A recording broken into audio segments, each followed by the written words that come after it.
On dit bonjour. Bonjour tout le monde. Ah, merci. Ça va Thierry? Oui, merci, je vais bien. Merci beaucoup. Moi aussi, ça va? Oh, faites pas cette tête, hein. Il est ressuscité. C'est vrai qu'il est mort, mais faites pas une tête d'enterrement, parce qu'il est ressuscité. Amen. Mais tu comprends pas mes problèmes, mes difficultés. Tu as entendu la parole prophétique ce matin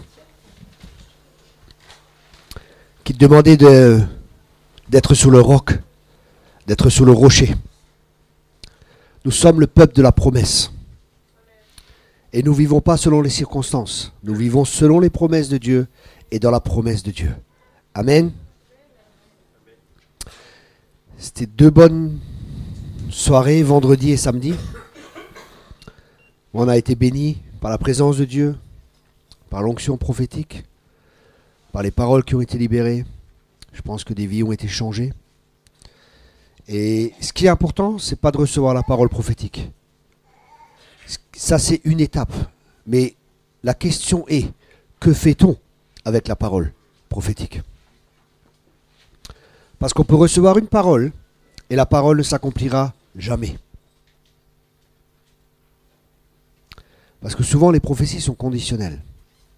Ou ce qui se passe, quand on reçoit une parole, il est très important, comme disait l'apôtre Paul a dit à Timothée, combat avec la parole prophétique.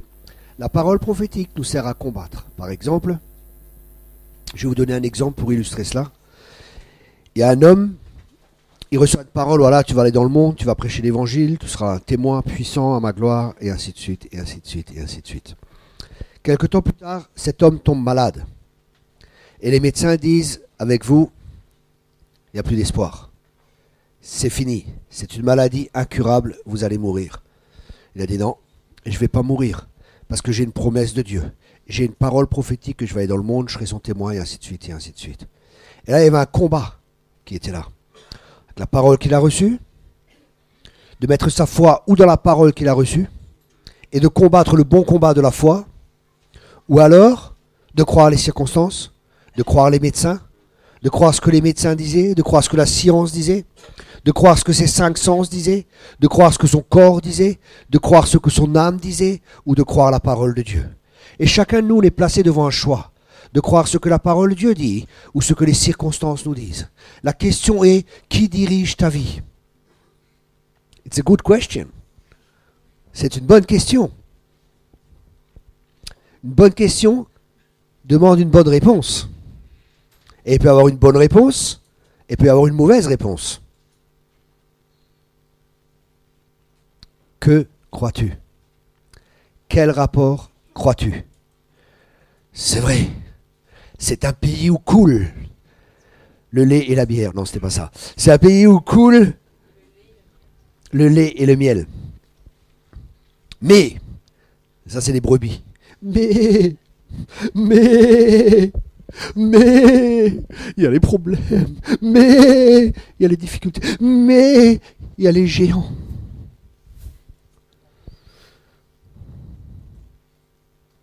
Comment vois-tu les géants? Quelle est la perception que tu as des géants? Il y a un peuple qui s'appelle Israël. Ils voyaient un géant qui s'appelait Goliath. Et la perception qu'ils avaient de Goliath dépendait de la perception qu'ils avaient d'eux-mêmes. Ils se voyaient petits, incapables, remplis de crainte. Ils se voyaient comme des sauterelles. Et quand ils ont vu Goliath, ils ont dit, il est tellement grand. Il va nous bouffer. David, il l'a vu différemment. C'était le même Goliath, la même taille, les mêmes paroles, le même bonhomme, mais il l'a vu différemment. David a vu Goliath avec la perception de Dieu. Il a dit, pétard, c'est vrai qu'il est grand, mais il est tellement grand, je ne vais pas le louper. Il avait une autre mentalité. Dieu veut que tu changes ta mentalité. Que tu passes de perdant à gagnant. Amen. Il veut que tu aies sa mentalité. Et sa mentalité, c'est de victoire en victoire et de gloire en gloire.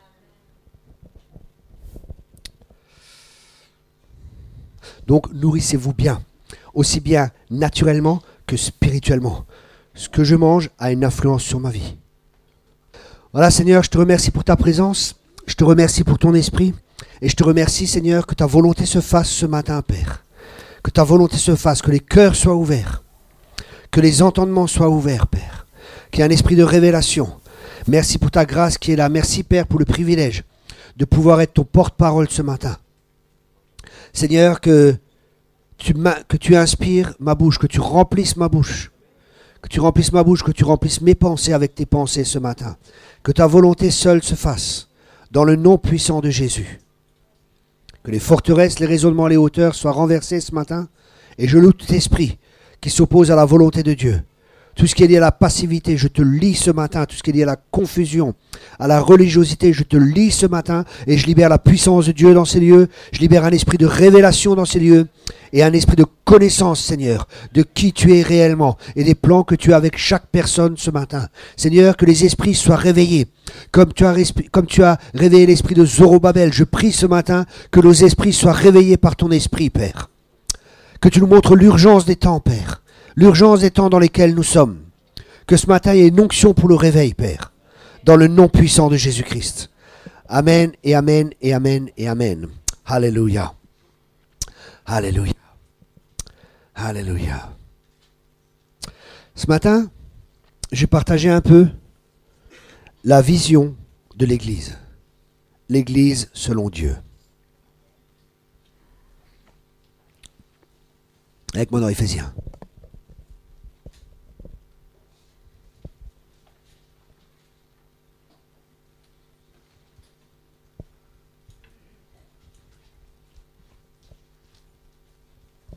Dans l'Épître aux Éphésiens.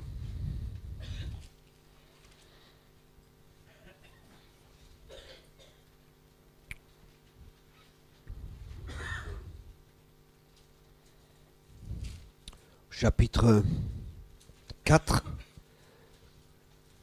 Il est dit que au verset 11, il est dit qu'il a, au verset 8, pardon, Éphésiens 4, verset 8, il est dit, c'est pourquoi il est dit, étant monté en haut, il a amené des captifs et il a fait des dons aux hommes. À partir du verset 20, on voit les dons qu'il a fait aux hommes. Et ces dons, c'est les ministères. Et il a donné les uns comme apôtres, les autres comme prophètes, les autres comme évangélistes, les autres comme pasteurs et docteurs.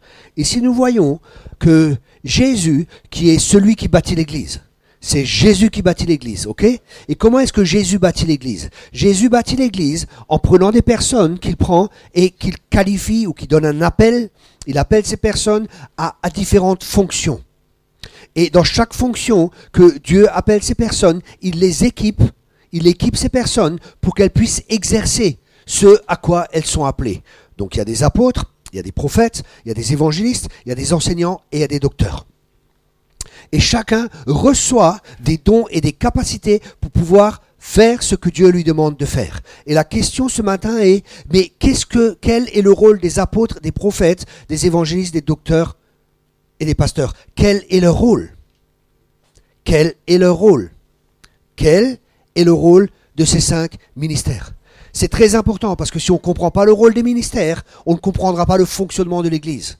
Et le rôle des ministères, la parole de Dieu nous dit clairement que le rôle des ministères, c'est quoi? Pour le perfectionnement des saints. Pour le perfectionnement des saints. Donc, un des rôles du ministère, c'est de perfectionner les saints. Mais perfectionner comment? Perfectionner pour quelle raison? Perfectionner pour quel but? Perfectionner pour quel objectif? Quelle est la pensée de Dieu quand Dieu prend des ministères et qu'il les donne à l'Église? Ici, il a dit pour le perfectionnement des saints, en vue de l'œuvre du ministère et de l'édification du corps de Christ, jusqu'à ce que nous soyons tous parvenus à l'unité de la foi et de la connaissance du Fils de Dieu, à l'état d'homme fait à la mesure de la stature parfaite de Christ. Ici, nous voyons à quoi Dieu appelle les ministères. Dieu appelle les ministères à équiper les saints. Dieu appelle les ministères à équiper les saints. Pourquoi? Pour que les saints fassent le travail. Les gens, quand ils reçoivent un prophète, la première chose qu'ils pensent, waouh, je vais recevoir une parole de Dieu. Mais le prophète n'est pas là pour te donner une parole de Dieu. Le prophète est là pour t'apprendre à entendre la voix de Dieu. Ça, c'est une des fonctions du prophète. Une des fonctions principales. Une autre fonction principale du prophète, c'est de t'apprendre à prophétiser. Une autre fonction du prophète, c'est de lever d'autres prophètes. C'est de susciter d'autres prophètes. D'être un père qui lève des fils pour les amener à maturité. Ce texte nous dit dans une autre traduction, il dit que les ministères sont là pour habiller, pour revêtir les saints, pour les équiper, pour leur donner les outils nécessaires afin de faire l'œuvre du ministère. Le problème qu'il y a eu, c'est que souvent, les ministères venaient et que quand ils venaient dans une église, il y avait toujours deux camps. Alors il y avait un camp qui venait pour recevoir et les autres, ils venaient pour donner. Et ça, c'est souvent ce que nous rencontrons malheureusement dans les églises. Mais ça, c'est pas la volonté de Dieu. C'est pas comme ça que Dieu veut que l'église de Jésus-Christ soit. Qu'il y a un camp qui se prépare toujours pour donner. Alors ceux de la louange, ils se préparent pour donner leur louange. Ceux de la prédication, ils se préparent pour donner la prédication. Et les autres, ils viennent. Nous sommes des consommateurs. On vient juste pour consommer. Ok? Ça, c'est pas la bonne mentalité. Que quand vous vous rassemblez, que chacun ait quelque chose. Je suis étonné de voir dans les églises que souvent, c'est juste le pasteur et le ministère qui a des paroles prophétiques et des paroles de connaissance. Vous pouvez tous prophétiser, dit la parole de Dieu. Tous. Amen. Ça, c'est la volonté de Dieu. Qu'il y avait tellement de paroles prophétiques que Paul lui disait, ouais, mais un après les autres et pas plus de 3 ou 4 ou 5. Parce que tout le monde avait quelque chose. Ce matin, est-ce que tu t'es préparé pour amener quelque chose à ton frère ou à ta sœur? Ou est-ce que ce matin, tu es juste venu comme un consommateur pour recevoir? Est-ce que ce matin, tu t'es préparé dans la prière pour recevoir la pensée de Dieu, peut-être pour ton voisin qui est à côté de toi? Peut-être une parole pour le prédicateur qui n'est peut-être pas en super forme ce matin, qui a besoin d'être encouragé. Peut-être pour le pasteur, pour la femme du pasteur. Est-ce que tu es venu ce matin avec une attitude pour servir? Ou est-ce que tu es venu avec une attitude pour recevoir? C'est pas un problème que des fois nous venons pour recevoir. Mais si nous venons tout le temps avec cette attitude de recevoir, nous n'avons pas la pensée de Christ.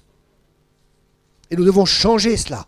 Dieu est en train de faire une chose nouvelle dans l'église. Dieu est en train de ramener son église et de la construire. Jésus est en train de construire son église comme il veut qu'elle soit construite. Ce message, c'est un message prophétique pour l'église ce matin. Pas juste pour l'église ici, pour l'église. Dieu est en train de changer l'église. J'ai vraiment eu cette pensée ce matin. Je fais une chose nouvelle et elle est sur le point d'arriver.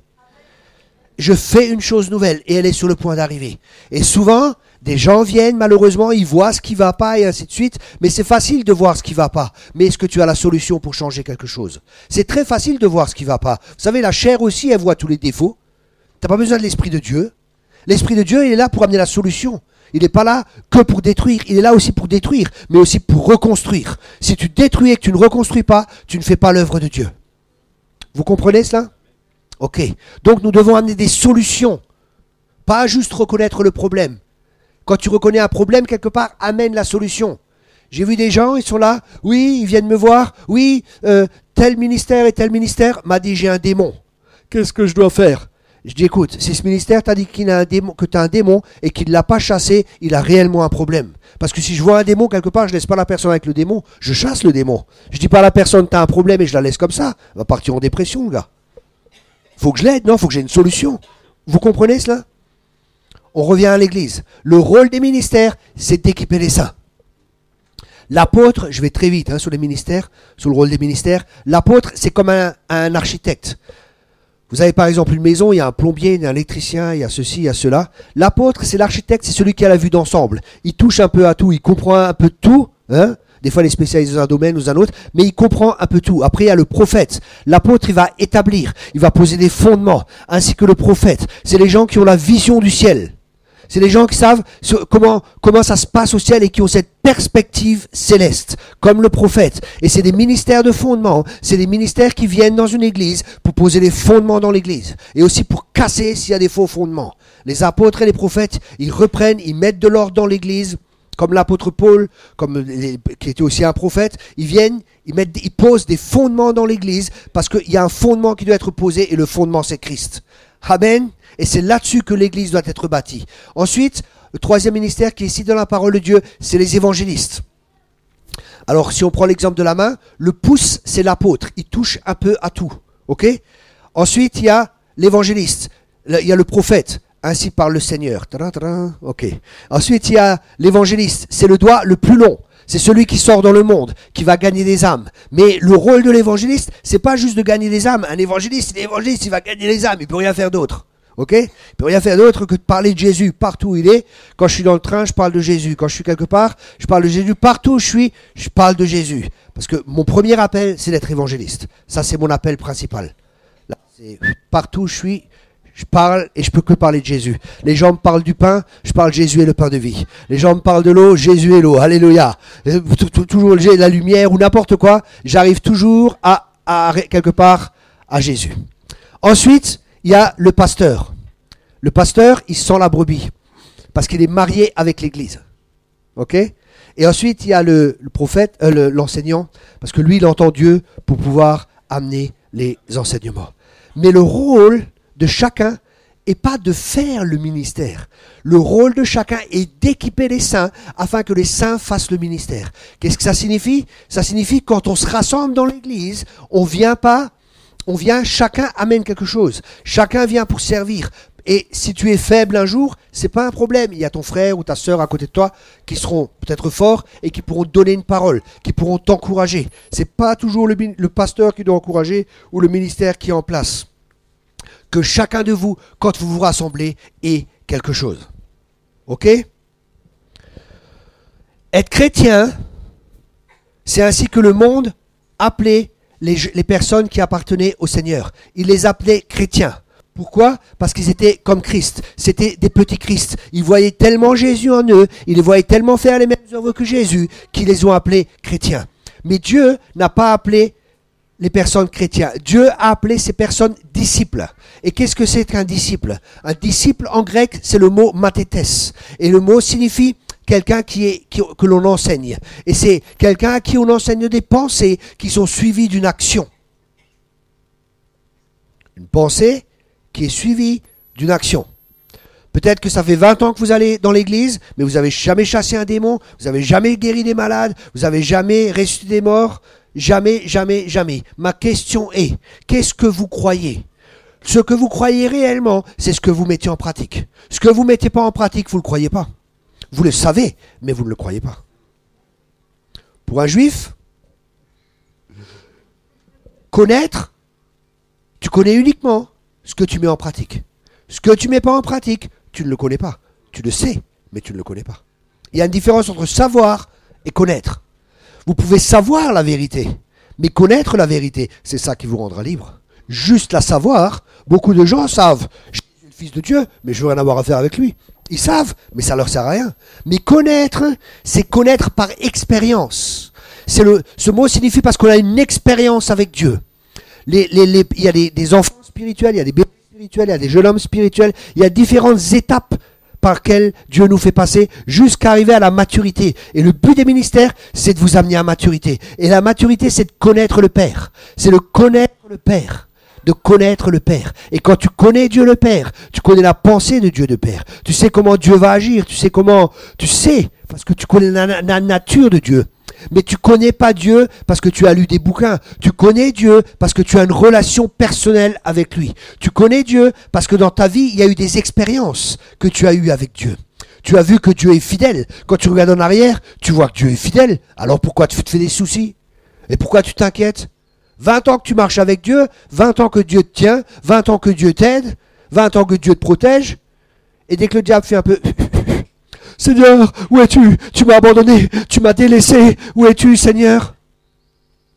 Compte les bontés de Dieu, mets-les tous devant tes yeux. Tu verras en adorant combien le nombre en est grand. Arrête de regarder et d'écouter ce que le diable te dit. Regarde à sa parole qui est la vérité. Amen. Sois un chrétien fort. Ton Dieu t'ordonne d'être puissant. Alléluia. Amen. Ton Dieu il t'ordonne pas d'être... Je suis faible, Dieu veut que tu sois fort. Alléluia.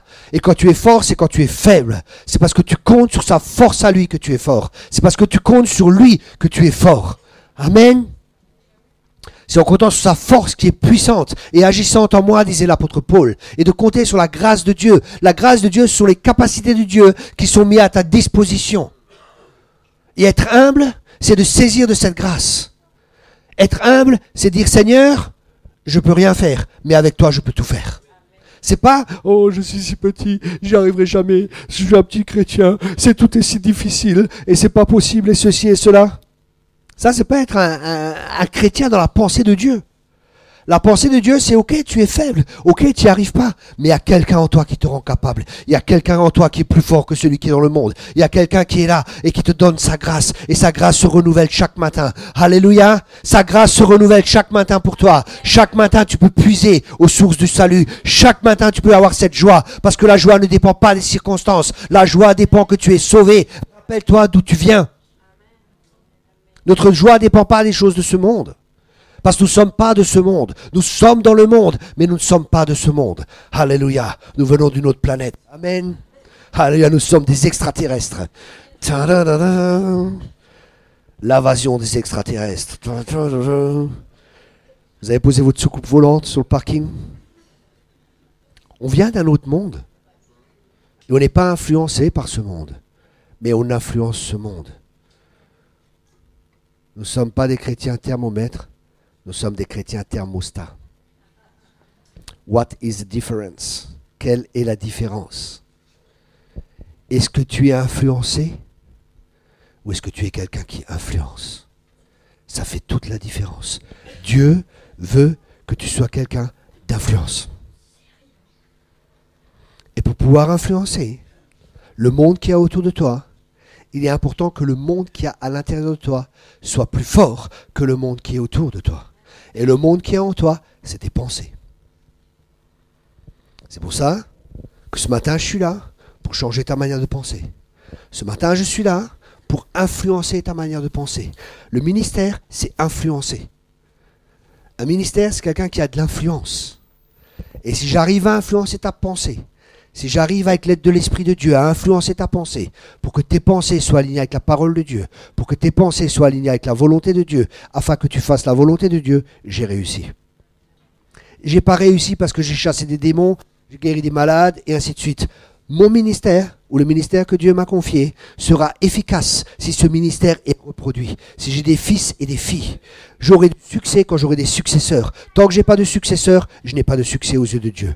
Vous comprenez la pensée de Dieu? La pensée de Dieu, c'est pas que le ministère fasse tout le boulot. Le pensée de Dieu, c'est que le ministère se reproduise, qu'il ait des fils et des filles qui font le même travail et encore mieux que lui. Amen. Le Père veut toujours que ses enfants aillent plus loin que lui. Et ça, c'est ce que le Père veut. Dieu le Père veut des hommes qui soient à son image.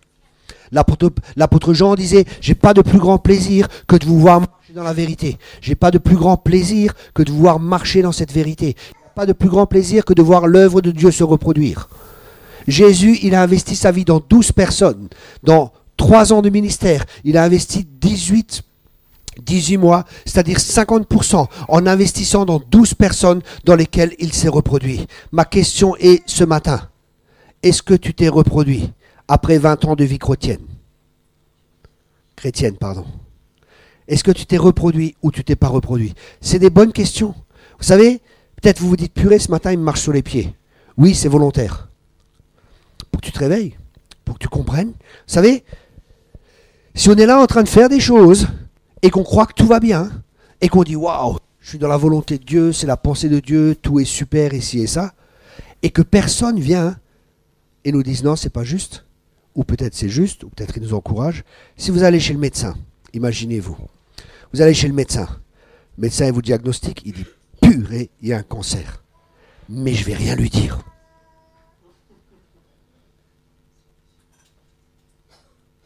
Est-ce que ce médecin vous aime?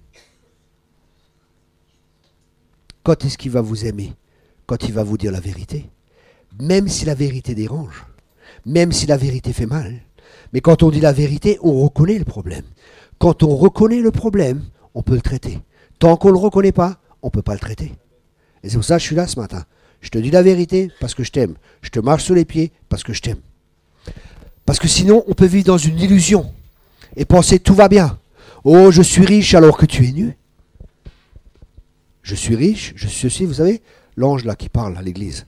Tu es riche, tu crois que tu es riche, mais en fin de compte, tu es pauvre, tu es ceci, tu es cela. Vous savez, des fois, on peut croire, mais tout va bien dans ma vie. Alléluia, j'ai une bonne famille. Ma femme, ça va? Et moi, on se dispute pas trop de temps à autre. Bon, coup de rouleau à pâtisserie sur la tête, mais ça va. Pas trop. Tout va bien, je vais à l'église tous les dimanches. J'ai la place numéro 15, c'est la mienne. Purée, il y a quelqu'un qui s'est assis à ma place. Va t'asseoir, c'est ma place. Ça fait 20 ans que je suis assis là. Je vais à l'église, j'ai une bonne conscience. Je prie, je lis ma Bible. Dieu m'aime. Tout va bien. C'est ça la vie chrétienne? C'est monotone. C'est triste. C'est ennuyeux. C'est pas la vie que Dieu a prévue pour toi. Dieu a prévu une vie d'aventure. Alléluia. Et moi, je pourrais pas faire autre chose que de voyager, prêcher l'évangile. M'offrir une place avec 1 million d'euros par mois. J'accepterai pas. J'ai pas été créé pour ça. M'offrir une place de pasteur dans une église, bâtiment payé, des bâtiments qui valent je sais pas combien, millions d'euros, une église qui tourne, télé dans l'église, bâtiment 700 places, une église de 150 personnes, tout marche, il y a le pasteur en place. On m'a dit Thierry, le gars est venu, il m'a dit Thierry, je te donne tout. Tout est à toi, tout t'appartient, tout. J'ai dit non, je vais faire là-dedans là. 150 personnes tous les dimanches matins, les mêmes. Tous les dimanches matins. Les caresser, leur faire des bisous, leur dire je t'aime. Oh purée, c'est pas mon appel. Je meurs cash. Je mourrais, hein. C'est trop dur. J'aime voyager. Parce que j'étais saisi par la vision céleste. Mon ami, tu dois être saisi par la vision céleste. Tu dois être saisi par la vision de Dieu. L'apôtre Paul disait, j'étais saisi par la vision céleste. Et quand tu es saisi par la vision de Dieu, le reste, c'est plus important. Tu vis pour cette vision. Tu vis pour ce que Dieu t'a appelé. Vous savez, les gens, ils veulent, oui, je veux un ministère, je veux un ministère. Vous savez ce que c'est le ministère? Quand je suis en train de tondre mon gazon, je pense à la parole de Dieu. Je pense comment est-ce que je peux faire ça? Comment est-ce que je peux améliorer ça? Comment est-ce que je peux avoir plus de fruits? Comment ceci? C'est ça le ministère. Je ne suis pas en train de penser à mon gazon, je suis en train de penser au ministère. Le ministère, tu es tellement saisi par Dieu, tu es tellement saisi par la vision divine, que c'est ça qui remplit ton cœur. C'est ça qui te remplit. Ok, mais je vis aussi. Je vais aussi au restaurant, j'aime bien manger. J'aime bien faire l'amour avec ma femme.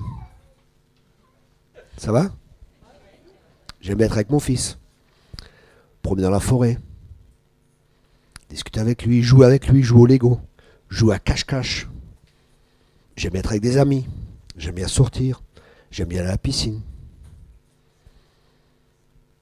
Vous comprenez? Je suis quelqu'un de normal. Enfin, j'espère. Repentez-vous. Vous comprenez? Redevenez normaux, les chrétiens, s'il vous plaît. Redevenez normaux. Ça va? Redevenons normaux. Soyons, vous savez, Jésus était tellement normal. Hier, j'ai rencontré quelqu'un. Et à un moment, je voulais le prendre dans mes bras.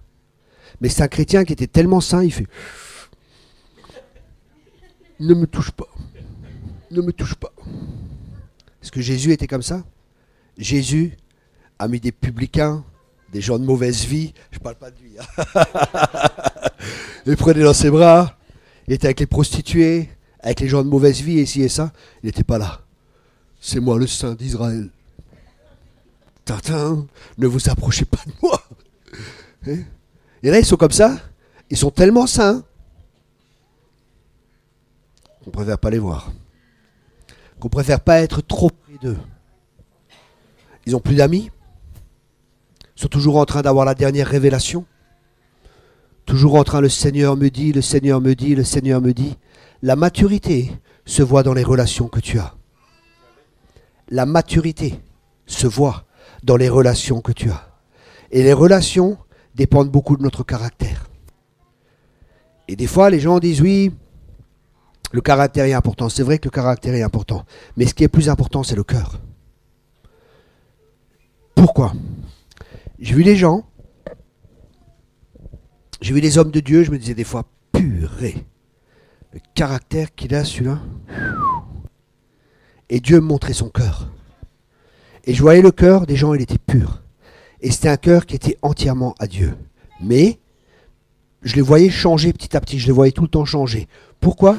Parce que leur cœur était humble, leur cœur était envers Dieu, et je voyais que le caractère changeait.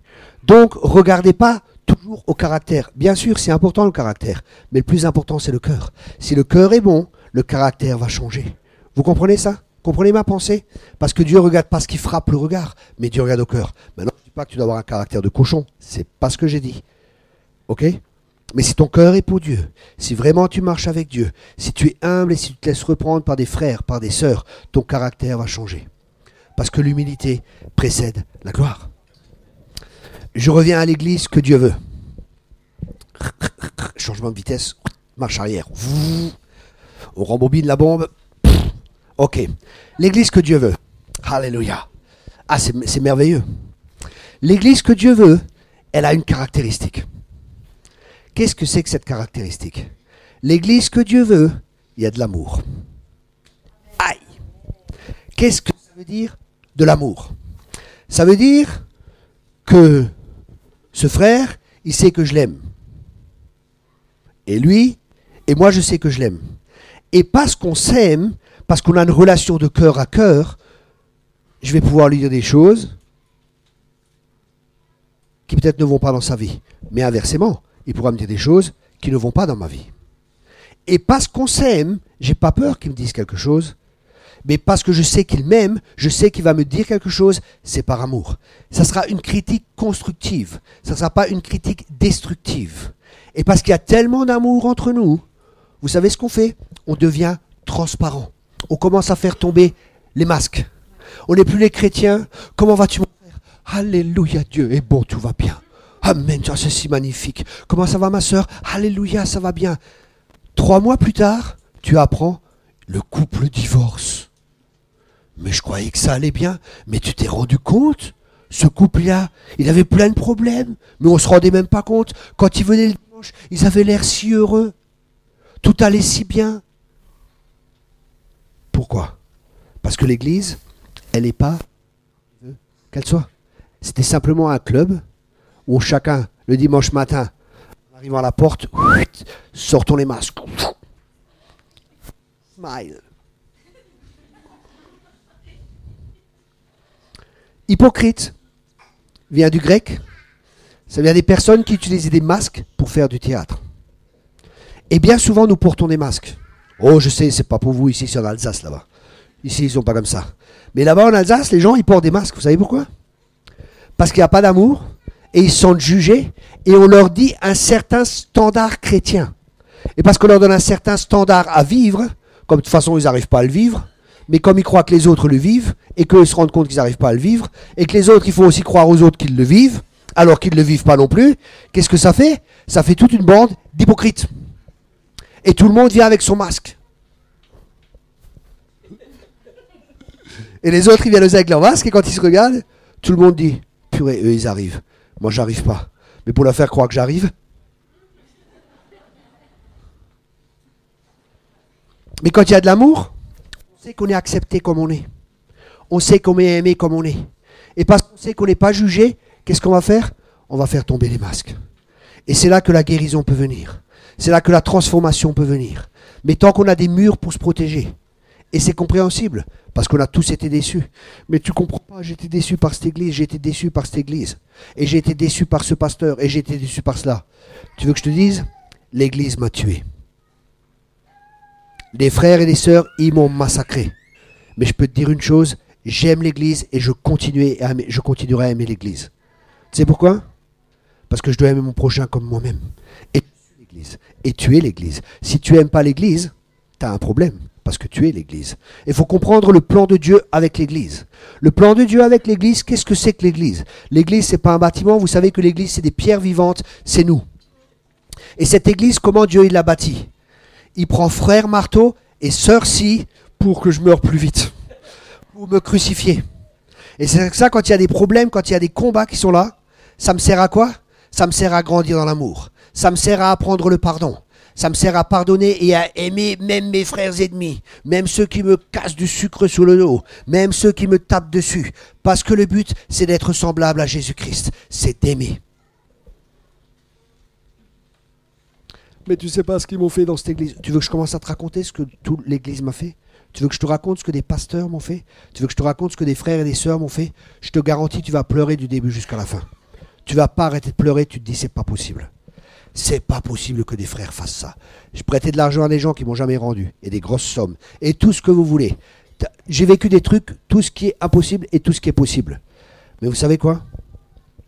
Je sais comment je suis aussi, si j'ai pas la grâce de Dieu. Plus je m'approche de lui, plus je me vois comme je suis réellement, et plus je me tais. Moi je juge, et moi je critique les autres. Parce que quand je pointe un doigt sur quelqu'un, il y en a 3 qui pointent sur moi. J'ai compris ce que c'est la grâce. Et c'est ce qu'on a besoin. L'amour et la grâce. Pour comprendre les autres. Et pour comprendre, si on n'avait pas la grâce, bah peut-être on ferait des choses encore plus crasses que celle-là. Avec plus de grâce. De crasse que eux. La grâce de Dieu est là. Et si je suis debout, c'est pas la grâce de Dieu. Vous comprenez où je veux en venir? Et si on commence à comprendre cela, la grâce de Dieu va reposer sur l'Église. Et c'est là qu'il se fera des signes, des miracles. Et c'est là qu'il y aura la crainte de Dieu. Vous savez, quand on est comme on est, moi j'ai des problèmes, j'ai des combats dans ma vie. Toi, oui, moi, j'ai des combats comme toi. Ma chère, faut que je la crucifie chaque jour, purée. Faut que je prenne des décisions chaque jour. Il y a des choses qui viennent, des pensées qui viennent, il y a des passions des choses qui sont là, les passions de la chair, et je la crucifier. Ceux qui appartiennent à Christ ont crucifié la chair et les passions. Et j'ai des combats comme toi. Je suis pas mieux que toi. Et il m'arrive de tomber comme toi. Mais moi je me relève. Et toi, tu restes en bas? Tu permets au diable de t'accuser? Et ça c'est le problème de beaucoup de chrétiens. Ils connaissent pas Dieu. Ils connaissent pas la pensée de Dieu.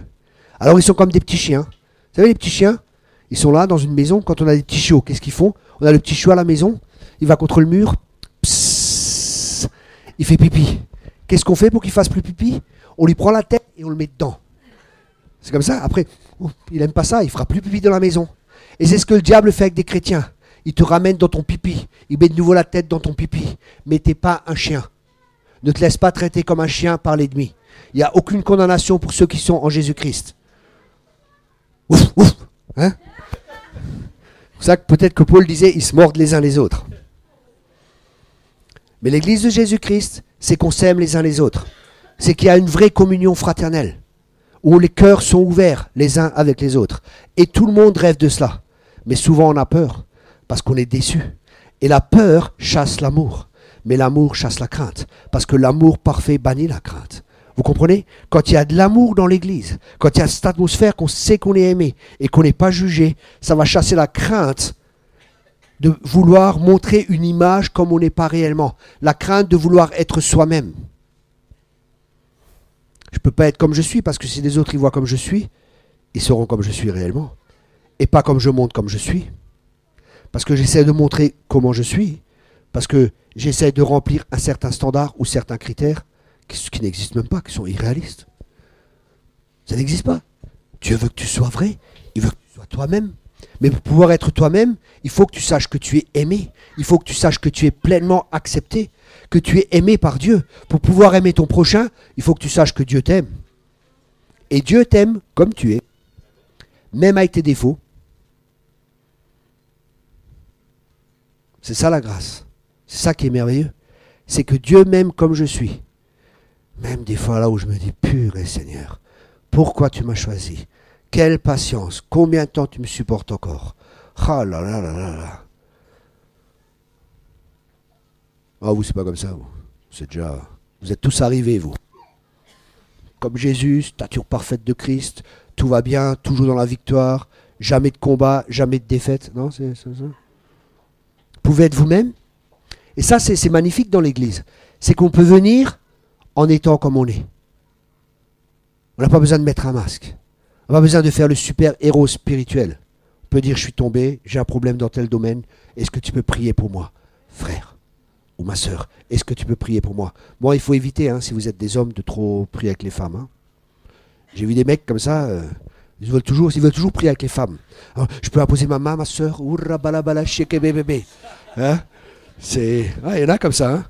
Ils veulent toujours imposer les mains aux sœurs. Sœur, je vais prier. J'en viens comme ça dans l'église. Je dis, oh, tu peux mettre tes mains ailleurs? Mais tu as des mauvaises pensées, toi. Je dis, ouais. Tu as posé la main là où, là, hein?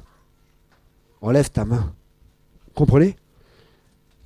Oui, je vais faire de la relation d'aide avec les sœurs. En général, ces trucs, ça finit au lit. Vous comprenez? Homme, homme, femme, femme. Ou alors deux hommes avec une femme, hein, ou qui est quelqu'un. Ne sois pas seul avec une personne de l'autre sexe. Quand tu fais de la relation d'aide ou quand tu travailles avec une personne de l'autre sexe. Si je dis ces choses, c'est peut-être parce que tu dois les entendre. C'est pas parce que c'est pour l'église là-bas. Ou ah, ça, faut que ma femme l'entende, si seulement elle était là. Ou mon mari, si seulement il entendait ça. Non, non, si tu es là, c'est pour toi ce matin. C'est parce que Dieu veut te parler à toi. Amen? Ok. Donc il faut que nous soyons ouverts. Faut pas avoir de peur. Faut pas avoir de crainte. Et bien souvent, on a peur d'être jugé. On a peur de ne pas être accepté. On n'a pas peur de ne pas être aimé. Et on recherche l'amour et l'acceptation tout le temps chez les autres. Mais les autres, ils sont en chemin comme toi, tu es en chemin. Et nous devons apprendre à dépendre de lui. Nous devons apprendre à recevoir l'amour, l'acceptation et tout ce dont nous avons besoin de lui. Et plus nous sommes dépendants de lui, moins nous sommes dépendants des autres. Mais ça ne veut pas dire qu'on ne dépend pas des autres. Vous comprenez bien ma pensée. Vous comprenez bien ma pensée. Vous savez, des fois, je viens dans une église, ah, maintenant, il va prier pour moi. Ah, maintenant, il va faire pour moi. Il a une parole pour moi. Il a ceci, il a cela. Et les gens dépendent toujours du ministère. Et ils ont une relation avec le ministère, mais ils n'ont pas de relation avec Dieu. Mais Dieu veut que tu reviennes à lui de tout ton cœur. Et que lui soit ta source. Et que tu sois tellement rempli de lui, tellement plein de sa présence, que tu puisses être un puits de bénédiction pour les autres, que ta coupe déborde. Et quand ta coupe déborde, ça signifie que tu as assez pour toi-même et encore pour pouvoir déborder sur les autres. Maintenant, comme j'ai dit, il y a des âges spirituels. Il y a le bébé spirituel, il y a le jeune homme spirituel, il y a l'homme spirituel et il y a le père spirituel. Okay, il y a différentes étapes. Si maintenant tu es fraîchement converti, tu es un bébé spirituel, tu as besoin de nos petits bisous, tu as besoin du biberon, tu as besoin qu'on te change les langes, tu as besoin de tout ça. Mais si ça fait 20 ans que tu es dans l'église et tu es encore en train de te promener avec tes langes et ton petit truc, alors là, vraiment, c'est pas normal. Hein. Si vous voyez un jeune homme de 20 ans, encore comme ça, encore avec des langes, c'est pas normal. Hein. Pasteur, peut encore avoir une prière, s'il vous plaît. Peut encore avoir une petite bénédiction, pasteur. Après 20 ans de vie chrétienne, dans le naturel, c'est pas normal. Dans le spirituel, c'est pas normal. Ce matin, change tes langes. Parce que ça commence vraiment à schlinguer. Si tu vois ce que je veux dire, les langes, c'est bien souvent des pensées négatives qui sont là. Et on les garde, et au bout d'un moment, ça commence à puer. Change ta manière de penser. Si tu veux grandir, change ta manière de penser.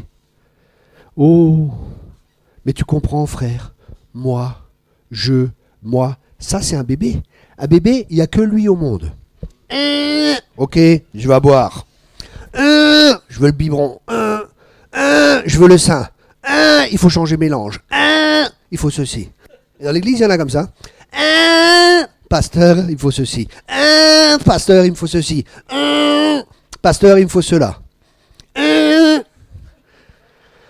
Après 20 ans, toujours moi. Et après, on voit les jeunes, ils commencent à grandir. Pas besoin de mes parents. Je suis un grand, moi. C'est les jeunes hommes spirituels. Hein.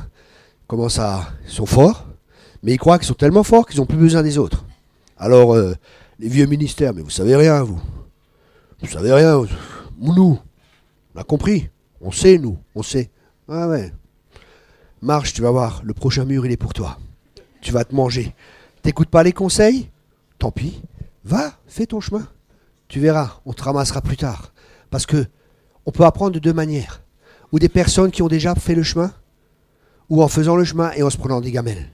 Moi, je préfère apprendre par des personnes qui me donnent des conseils et qui m'évitent de me prendre des gamelles. Ça fait moins mal, ça va plus vite et c'est plus efficace. Vous comprenez? Et ensuite, il y a les pères spirituels. Ceux qui connaissent Dieu, ceux qui connaissent la pensée de Dieu. Et ceux qui saisissent ce qui est de Dieu et ce qui n'est pas de Dieu. Ça, c'est très important. Et ça, c'est ce que la Bible elle dit dans Éphésiens. Dans Éphésiens, il dit, afin que nous ne soyons plus des enfants, flottant et emportés à tout vent de doctrine, par la tromperie des hommes, par leur ruse dans les moyens de séduction. Vous voyez, Dieu ne veut pas qu'on soit des enfants, flottant et emportant à tout vent de doctrine. Qu'on ne croit pas à n'importe quoi, mais qu'on soit des chrétiens matures. Ça, c'est une sécurité pour nous. La maturité est une sécurité. Et la maturité dépend de notre relation avec Dieu. Vous savez, il y a des gens, ils se fient sur leur doctrine, ils se fient sur ceci, et ils n'ont aucune relation avec Dieu. Moi, j'ai dû changer de doctrine plusieurs fois. Avant, on me disait, oui, la femme, elle n'a pas le droit de parler. Elle n'a pas le droit de prêcher. Parce que la femme doit se taire dans l'église, frère. J'arrive dans une église, j'apprends qu'il y a une église où une femme prêche.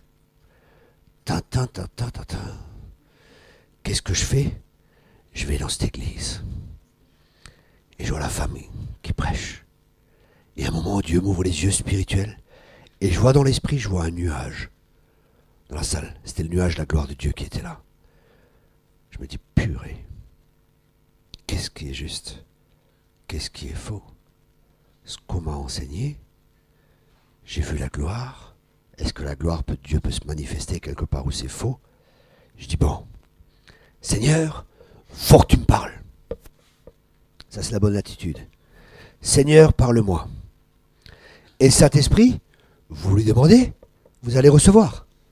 Et il m'a parlé. Dans Galates, en Christ, il n'y a plus homme ni femme. Bon, c'est quand même bien que ma femme soit une femme. Hein. Je suis content hein, que ce ne soit pas un homme. Hein. Mais vous comprenez ce que je veux dire. En Christ, il n'y a plus homme ni femme. En Christ. Hein. Et là, j'ai dû mettre cette doctrine de côté pour recevoir autre chose. Mais pour ça, hein, il faut que je sois conscient de l'amour de Dieu. Et je reviens toujours à l'amour. Parce que quand je sais que Dieu m'aime, je sais que Dieu ne va pas me laisser dans des problèmes ou dans des difficultés où il va permettre des choses qui sont fausses. Mais pour ça, il faut que j'ai cette relation avec Dieu. Parce que si j'ai ma relation dans des doctrines, qu'est-ce qui va se passer? Comme les pharisiens, quand Jésus va venir, je vais le flinguer.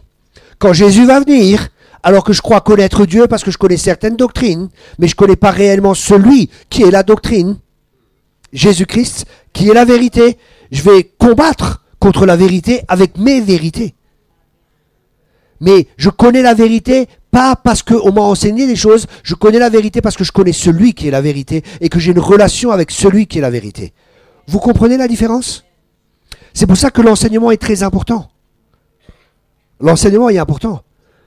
Quand un enseignant vient dans une église, la capacité ou l'onction de l'enseignant a la capacité de briser le joug de l'ignorance. C'est pour ça que c'est important que les 5 ministères passent dans une église. Et pas juste l'apôtre ou le prophète ou l'évangéliste ou le pasteur, mais que les 5, le médecin, le docteur aussi, pas le médecin, le docteur est important. Le docteur de la parole, hein, l'enseignant de la parole est important.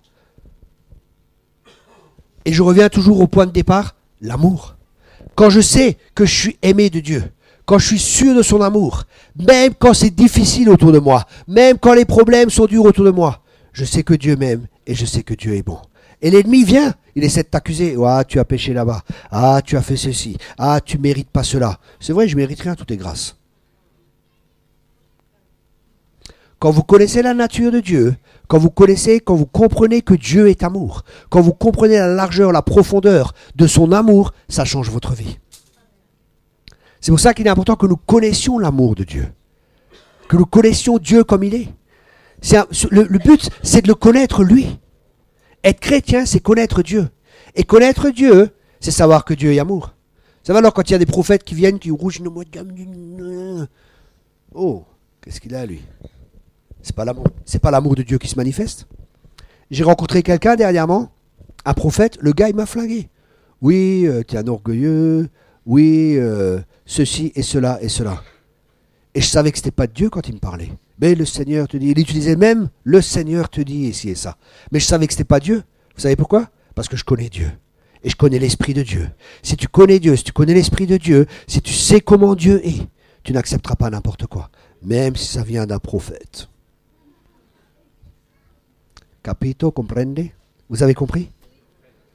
Même s'il y a des fois une onction qui est là. Même s'il y a des choses qui sont là. La Bible, elle dit, écoutez bien ça. Examinez les esprits. Examinez l'esprit dans lequel c'est dit. Parce que quelqu'un peut vous reprendre Comme ce matin, je sais que pas mal ont été repris. Avec ce que l'on sait et ce qu'on met en pratique. Ça reprend quand même, hein. Quand on n'a jamais chassé un démon et le mec qui vient, il te dit, ouais, en fin de compte, t'as jamais chassé de démon, t'as un problème, quoi. T'as jamais ressuscité de mort. Un jour, j'ai pris avec un mort, mais il avait pas de foi, le gars. Il n'est pas ressuscité. Bon. J'avais guéri de malade. Vous voyez, ça nous remet comme en question notre vie chrétienne. On se dit, c'est vrai, bah, moi ça fait 20 ans que je vais à l'église, mais jamais chassé de démons, jamais prié pour des malades. Si t'as pas prié pour les malades, ils peuvent pas guérir. Il faut que tu commences à prier pour eux pour qu'ils guérissent. Vous comprenez, ça nous remet quand même en question. Mais dans quel esprit c'était fait?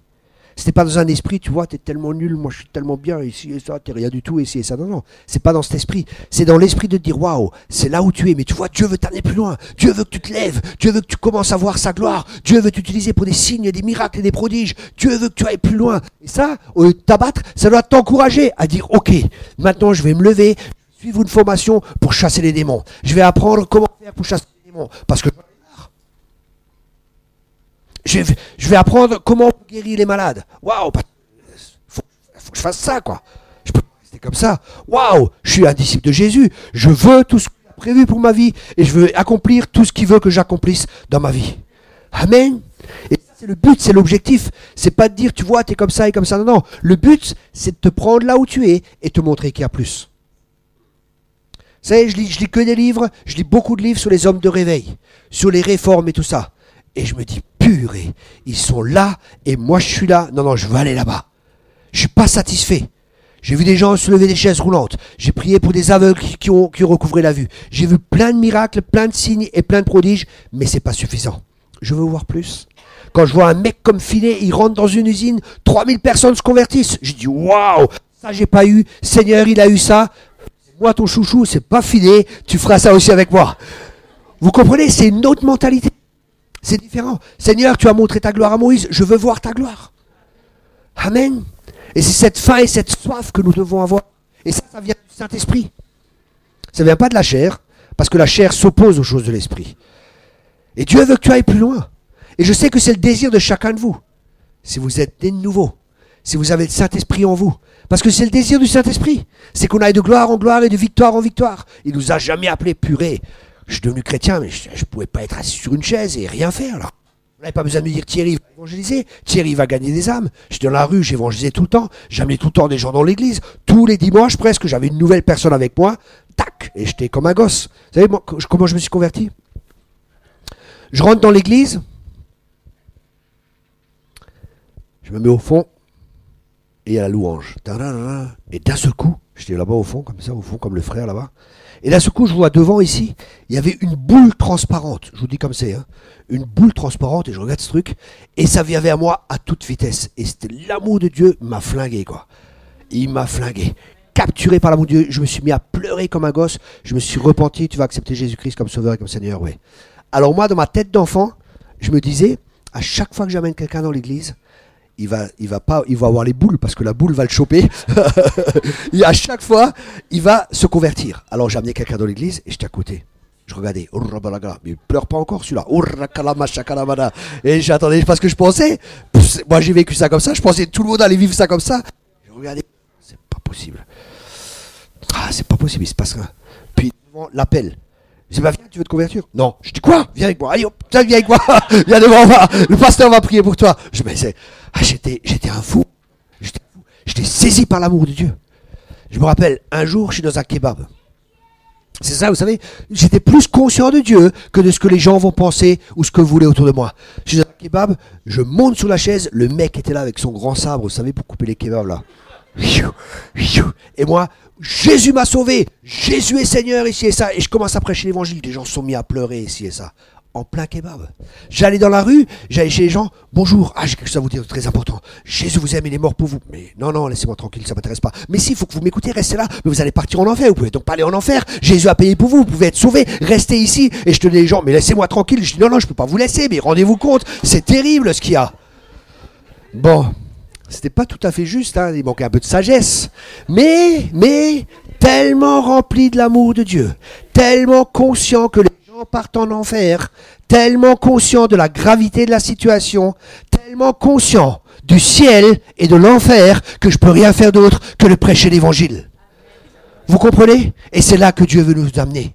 Qu'on soit libéré de nous-mêmes, qu'on soit libéré de notre ego. Moi, mon frère, ben je ne vis pas dans mon ego. Ok? Test. Ding, ding, ding, ding. Test. Est-ce que tu vis dans ton ego ou non? C'est un test très simple.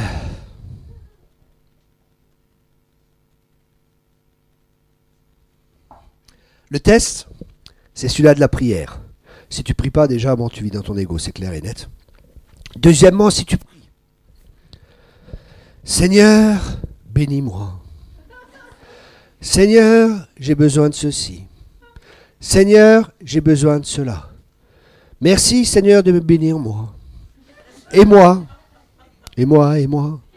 500 millions de Chinois, et moi, et moi, et moi. Et moi, et moi, et moi, et moi.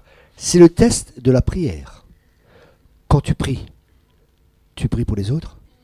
Ou tu pries que pour toi, toi, toi, toi? Si tu pries que pour toi, moi et je, tu as la Sainte Trinité, c'est ton ego. Seigneur, bénis-moi. Ou est-ce que tu pries pour les perdus? Tu pries pour ton pasteur? Tu pries pour l'église? Tu pries pour ce que Dieu te montre? Ou c'est juste moi, je et moi? L'ego est là, hein, il est vivant. C'est le test de la prière. Ça va? Dieu vous aime quand même si vous êtes dans votre ego. Dieu vous aime tellement qu'il veut vous flinguer.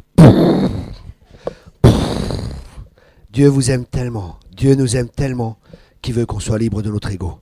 Mais bien souvent notre ego est là et l'ennemi l'utilise. Mais tu sais, tu ne peux pas venir à l'église. Parce qu'il y a ceci, il y a cela, il y a cela. Et dimanche matin, bon ce dimanche prochain, tu ne vas pas à l'église parce qu'il y a ceci, il y a cela, il y a cela, il y a cela. Mes amis, notre vie change. Quand notre pensée commence à changer et quand nos priorités commencent à s'aligner avec la priorité de Dieu. La priorité de Dieu, c'est chercher d'abord le royaume de Dieu et sa justice. Et le reste vous sera donné par-dessus. Bien souvent, on cherche tout le reste. Et alors on se dit, bon Seigneur, on a du temps pour toi. Dimanche matin, on a fait notre... on est venu pendant 2 heures. On a fait les ventilateurs. On a fait les essuie-glaces pendant un quart d'heure. Alléluia. On a dansé les slows pendant l'adoration. C'était le temps de l'adoration, c'était les slows. C'est le temps des slows. Avant, c'était un peu le rock et tout, hein, dans la louange. Mais maintenant, c'est le temps des slows. Et tous les dimanches, c'est pareil. Mes amis, c'est pas ça la vie chrétienne. Il y a plus. Amen. Il y a plus. Mon pasteur disait, engagez-vous ou dégagez. La première fois, je suis arrivé à l'école biblique. Oh pétard. Vous savez ce qu'il a dit? La croix ou la valise? Je dis, oh mais qu'est-ce qu'il me veut lui? Vous appartenez à Jésus-Christ. Vous êtes esclave de Jésus-Christ. Je suis esclave de personne, moi. Donc, il se prend pour qui, lui? Ça, j'étais, le petit rebelle, là. Purée, c'était Pierre Truchel. Qu'est-ce qui m'en a mis dans la tête la première fois? La première fois que je l'ai entendu prêcher quand on est allé à l'école biblique, le mec, il nous a flingués, quoi.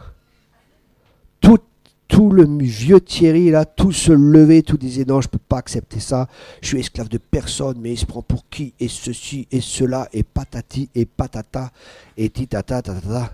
Vous savez quoi? J'ai pas pris la valise, j'ai pris la croix. Je suis resté. Et parce que je suis resté, aujourd'hui, je suis là. Si j'étais pas resté, je serais toujours encore dans le problème avec la valise et le vieux moi. Ma valise. Et il y a des chrétiens comme ça.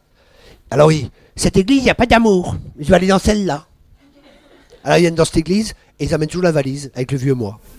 Mais ici aussi, il y a des problèmes. Il n'y a pas d'amour, hein, cette église. Je vais aller dans l'autre église. Aller dans l'autre église. Ah ben, il n'y a pas d'amour dans celle-là. J'ai les mêmes problèmes que dans l'autre là-bas. C'est normal. Le problème, c'est toi, banane. Repends-toi.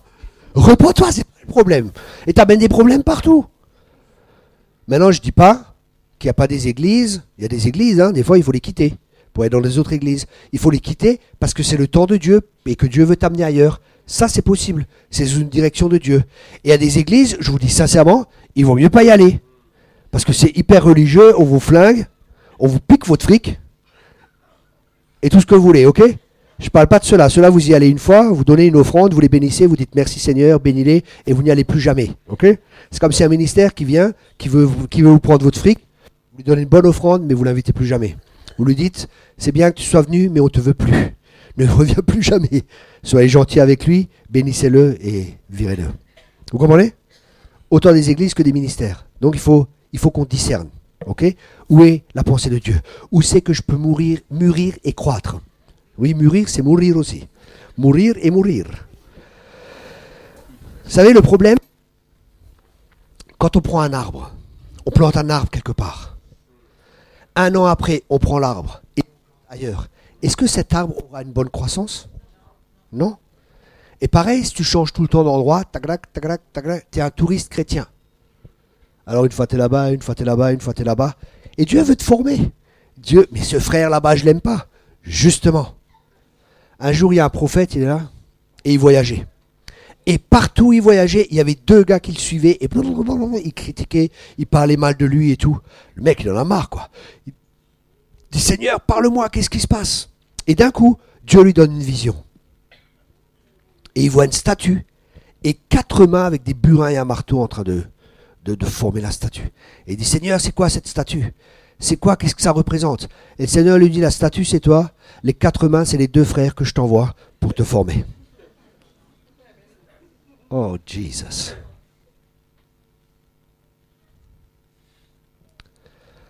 Vous êtes prêts à mourir? Qui est prêt à mourir? Personne? Ok. Vous savez,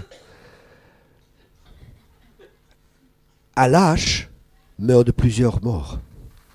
Quelqu'un qui est courageux, il meurt une fois, point barre. Vous comprenez ça? Un jour, j'étais en train de prier. Je ne sais plus exactement comment c'était. Mais c'est comme si je voyais quelqu'un qui voulait me tuer. Je disais, non, non, ne me tuez pas, ne me tuez pas. Non, non, ne me tuez pas. Et Dieu me dit, mais tu veux pas mourir? Et j'étais en train de combattre contre Dieu. Dieu voulait que des choses meurent en moi. En réalité, elles sont déjà mortes. Mais moi, je ne comprenais pas cela. Et je ne voulais pas. Parce que des fois, on ne veut pas lâcher des choses.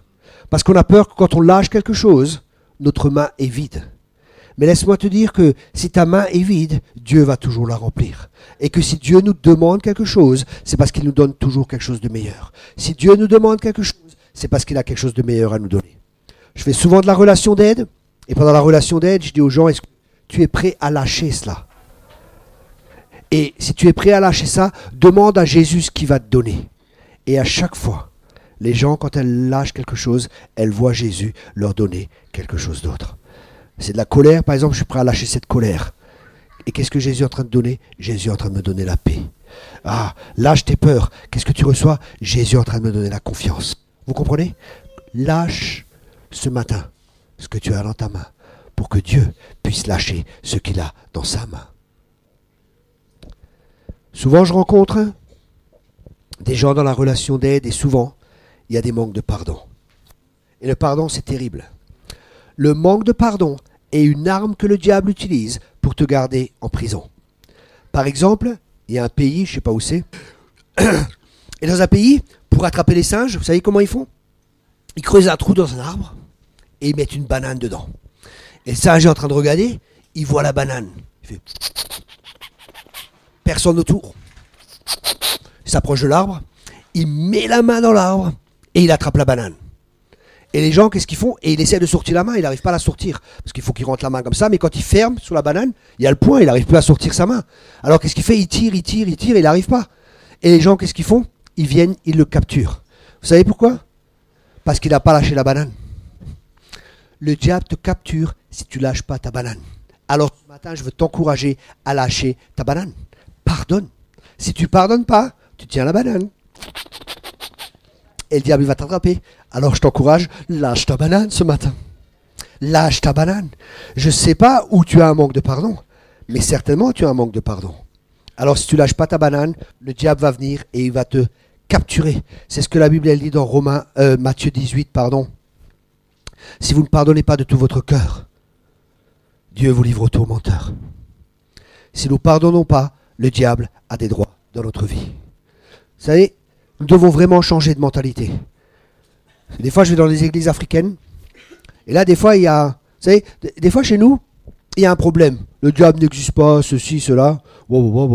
Et des fois, dans les églises africaines, c'est l'inverse. Alors, il y a le diable partout. Il y a des démons partout. Alors, un jour, il y a un homme, il sort de l'église. Et devant l'église, il y a le diable. Et il est en train de pleurer. Et il dit, mais qu'est-ce que t'as, Satan? Et le diable, il dit, ceux qui sont là-dedans, ils me donnent la faute pour tout. Ah ouais, des fois, dans les églises africaines, c'est... Le diable m'a fait ceci, le diable m'a fait cela, le diable ceci. Oh, crucifie ta chair, c'est pas le diable. Vous comprenez? C'est vrai ou pas, mes sœurs? C'est vrai, hein? Et chez nous, bon, le diable n'existe pas. Il y a deux extrêmes. Et c'est pas bon, il faut être équilibré. Ok? Soyons équilibrés. Le diable, écoute bien, le diable n'est pas un problème. C'est pas un problème, il est vaincu. Vous comprenez? Le problème, c'est notre manière de penser. On ne sait pas qu'il est vaincu. Si on sait que notre ennemi est vaincu, on a une position de gagnant. On reste dans la promesse, comme la parole prophétique ce matin. On reste dans la promesse. Et même si l'ennemi vient comme un fleuve, s'il vient par un chemin, il partira par 7 chemins. Si l'ennemi vient, on se soumet à Dieu et on résiste au diable et il fuira loin de vous. Le diable, c'est pas le problème. Le problème, si on se sépare, et mon peuple périt faute de connaissance, c'est pour ça que je vous encourage. J'ai une école biblique par correspondance. Où tous les mois, on vous envoie 6 CD d'enseignement qui vont changer et transformer votre vie de manière durable. Qui a fait l'école ici? Levez la main. Il y a des gens ici qui ont fait l'école. Oui. La mienne? Un trimestre? Pas la mienne, non? Une semaine. Vous étiez dans un camp? TB? ITB? Ah, c'est pas chez moi, ça. Non, je parle de mon école. Je parle pas des autres. Non, mais, vous savez, je vous dis sincèrement, je vous dis comme c'est, hein. Je vous dis comme c'est. Il y a des écoles publiques, les gens ils y vont, ils arrivent, ils sont à peu près normaux, ils repartent après avoir fait l'école, ils ont une tête, je dis pas ça de l'ITB, je connais pas, hein. Ils ont une tête comme ça, remplie de plein de connaissances, mais leur cœur s'est rétréci. Le but de notre école biblique, c'est quelque chose de pratique. Vous voyez, je prêche pratiquement. Hein, je prêche simplement, tout le monde comprend, et c'est pratique pour la vie de tous les jours, c'est ça qui m'intéresse. Ce qui m'intéresse, c'est pas que tu saches si les anges ont un nombril ou pas, ou si Adam avait un nombril, ou si les gens sont bleus et verts, et toute cette théologie et tout ça, ça intéresse personne, on s'en fiche. Mais il y en a que ça intéresse, parce que Jésus reviendra, et il reviendra comme ça, il reviendra comme ça, il reviendra... Oh, c'est pas ça qui nous intéresse. Ce qui nous intéresse, et ce qui m'intéresse, c'est que tu réussisses dans la vie de tous les jours, c'est que Christ puisse vivre en toi, et c'est que tu sois un chrétien victorieux. Amen. Et ça, c'est le but de cette école, c'est de te donner des principes, d'apprendre à connaître l'ennemi, d'apprendre à connaître Dieu, et de savoir qui tu es en Christ, un plus que vainqueur. Amen. Ça, c'est le but, c'est de t'équiper pour que tu puisses faire l'œuvre de Dieu. Amen. Donc, je vous encourage à vous inscrire, parce que Dieu ne t'a jamais appelé à la défaite, Dieu t'a appelé à la victoire. Dieu... Vous savez, les gens, souvent, ils veulent la réussite. Mais pour avoir de la réussite, il faut que tu comprennes que tu es une réussite. Parce que tu produis toujours ce que tu es. Et plus tu comprends qui tu es en Christ, plus Christ pourra vivre au travers de toi. Et tu pourras dire comme l'apôtre Paul, ce n'est plus moi qui vis, c'est Christ qui vit en moi. Amen. Alléluia. Je te remercie, Seigneur, pour ce matin. Je te remercie, Saint-Esprit, pour chaque personne. Alléluia. Je te remercie pour ta parole, Seigneur. Et Seigneur, je prie que là où nous ne sommes pas alignés avec toi, que tu amènes un alignement dans nos pensées, que tu amènes un alignement dans nos cœurs, et que ta volonté se fasse, Seigneur. Que là où nous avons reconnu ce matin qu'il y a un manque, que là où nous avons reconnu que nous ne sommes pas dans ta volonté qui est bonne, agréable et parfaite, que tu nous conduises à connaître ta volonté et que tu crées en nous ce désir, ce vouloir et ce faire. Et que nous soyons soumis à ton esprit afin que ta volonté qui est bonne, agréable et parfaite et afin que ton règne vienne sur la terre comme au ciel. Que nous soyons alignés avec toi. Que ton règne soit établi en nous afin que ton règne puisse couler et s'épanouir autour de nous. Alléluia. Que le royaume de Dieu vienne dans le nom de Jésus. Mes amis, pour que le royaume de Dieu vienne autour de nous, il faut d'abord qu'il soit établi en nous. Ce qu'il y a en nous affectera ce qu'il y a autour de nous. si Christ est vraiment le Seigneur, si Christ est vraiment, parce que dans un royaume, et le message de l'évangile, c'est le royaume de Dieu. Jésus a prêché à son retour, quand il est revenu pendant 40 jours, il a prêché le royaume de Dieu. Le royaume de Dieu, c'est la seigneurie de Jésus-Christ dans nos vies. Si nous voulons avoir une vie de victoire, la première décision, la décision la plus importante, c'est d'accepter Jésus-Christ comme Seigneur, pas juste comme Sauveur. Ça signifie accepter la souveraineté de Dieu dans notre vie. S'il y a personne ce matin qui n'a pas accepté la souveraineté, la seigneurie de Jésus-Christ dans tous les domaines de sa vie, j'aimerais juste que vous leviez la main pour que je puisse prier pour vous. Oui, madame. Il y a quelqu'un d'autre? Quelqu'un d'autre? Oui, monsieur. Il y a quelqu'un d'autre? Oui, madame. Quelqu'un d'autre? Ok. Je vous encourage simplement à faire cette prière dans votre cœur, à répéter dans votre cœur ce que je vais simplement dire. Seigneur Jésus, je te reconnais comme mon sauveur. Et à partir d'aujourd'hui, je veux aussi que tu sois mon Seigneur. Je te donne ma vie. Je me soumets entièrement à toi. Je me soumets à ta seigneurie. Viens et sois le Seigneur de ma vie. Je reconnais que ma vie ne m'appartient plus, mais qu'elle t'appartient. Et je décide à partir d'aujourd'hui, ce n'est plus moi qui vis, c'est toi qui vis en moi. Et ce, dans tous les domaines de ma vie. Je me soumets à ta seigneurie. C'est la prière la plus importante que vous pouvez faire. Mais c'est le début de la vie chrétienne. Après, vous aurez à combattre souvent pour laisser Jésus. Parce que le combat qu'il y a, c'est qui va être le Seigneur. Ou Jésus, ou l'ennemi à travers votre chair. C'est le combat. C'est pour ça que ceux qui appartiennent à Christ ont crucifié la chair et ses passions. Et c'est Christ qui vit en eux. Amen. Je vous souhaite un bon combat. Le bon combat que nous avons, c'est le combat de la foi. Et la foi, comme l'a dit le pasteur ce matin, ou comme le Seigneur a parlé à travers sa bouche, c'est la foi dans ses promesses. Nous sommes le peuple des promesses, nous avons foi dans ses promesses. Il n'est pas un homme pour mentir, ce qu'il a promis, il va l'accomplir. Amen et amen, nous sommes plus que bénis. Amen, dis à ton voisin, je suis béni. Amen, merci beaucoup.